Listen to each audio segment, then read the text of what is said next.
श्री सच्चिदानंद सद्गुरु साईनाथ महाराज की जय। साईं बाबा का आशीर्वाद आप सभी प्यारे भक्तों पर बना रहे। बाबा सब पर कृपा बरसाते रहे, सब पर रहम नजर रखें बाबा। तो चलिए आज का पाठ प्रारंभ करते हैं। श्री साईं सच्चरित्र अध्याय 8। श्री साईं बाबा का शिरडी में प्रथम आगमन। 3 वाड़े। श्री साईं बाबा का शिरडी में प्रथम आगमन। श्री साईं बाबा के माता पिता कौन थे, उनका जन्म कब और कहाँ हुआ था, इस बारे में किसी को भी ठीक से कुछ ज्ञात नहीं है।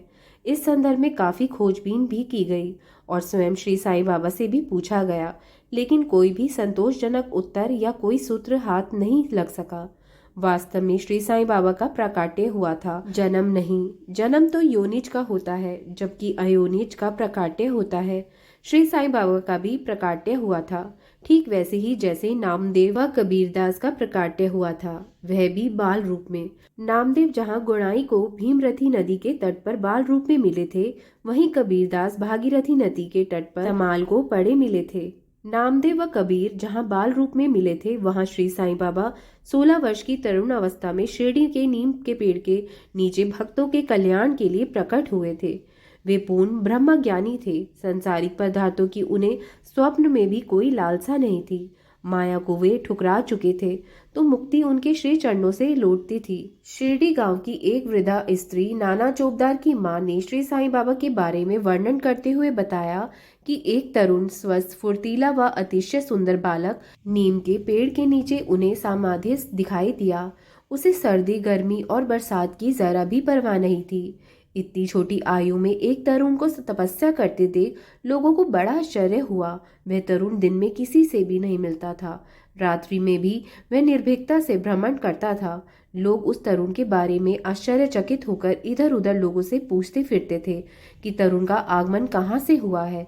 उस तरुण का शारीरिक सौंदर्य ऐसा था कि जो कोई भी उसे एक बार देख लेता था, वह सम्मोहित सा हो जाता था। वह तरुण हमेशा नीम के पेड़ के नीचे बैठा रहता था। उसका आचरण किसी महात्मा से कम नहीं था। वह त्याग व वैराग्य की प्रतिमा ही था। एक बार एक आश्चर्यजनक घटना घटी।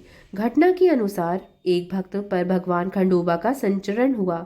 लोगों ने शंका समाधान की दृष्टि से खंडोबा से पूछा, हे देव, बतलाइए कि इस तरुण के माता पिता कौन है और इसका आगमन कहाँ से हुआ है।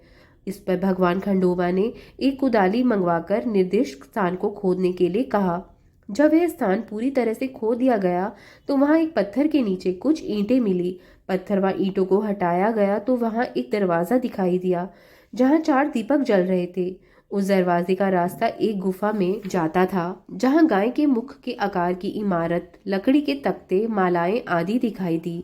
भगवान खंडोबा बोले कि इस तरुण ने इस स्थान पर 12 वर्ष तक तप किया है।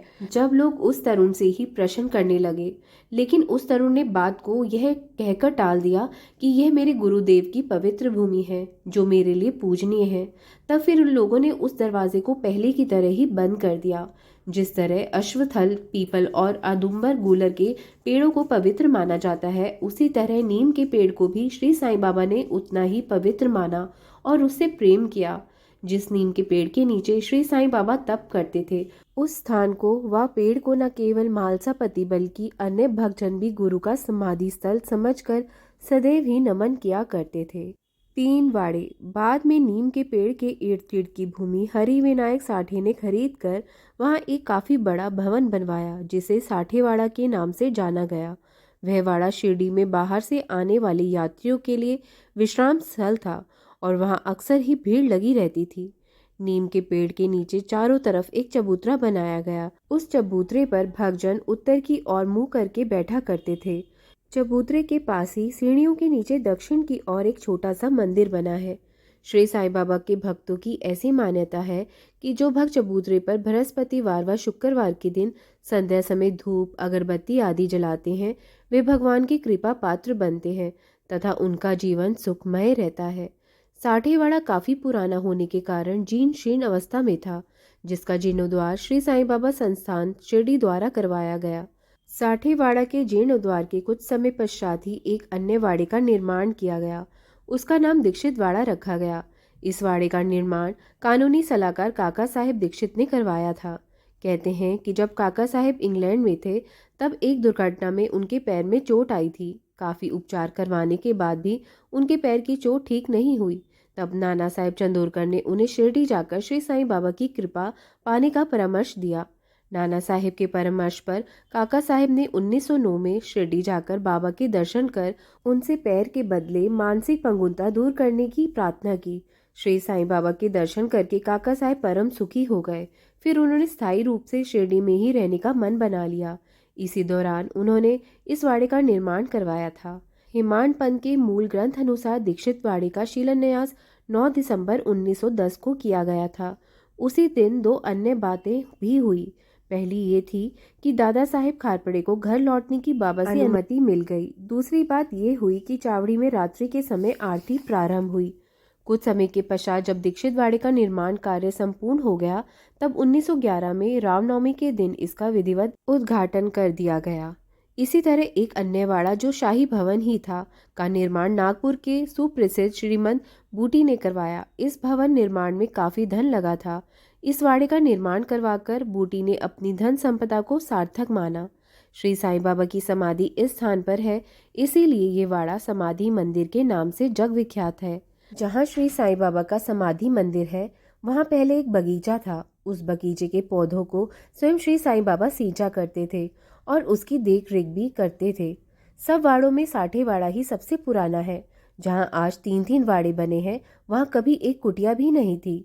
यह सब श्री साईं बाबा की कृपा का ही प्रतिफल है। ओम साई नमो नमः। ओम साई राम, ओम साई राम। अब हम आगे अध्याय 9 का अध्ययन करेंगे। तब तक साईं स्मरण करते रहिए, अच्छे कार्य करिए, किसी का दिल मत दुखाइए, बाबा के बताए हुए मार्ग पर चलिए, बाबा का नाम स्मरण करिए और अपने जीवन को सफल बना दीजिए। और अगर चैनल पर पहली बार आए हैं और श्री साईं सच्चरित्र के साथ जुड़ना चाहते हैं तो बाबा के चैनल साईं तेरे नाम को सब्सक्राइब करना मत भूलिएगा। ओम साई राम, जय साई राम।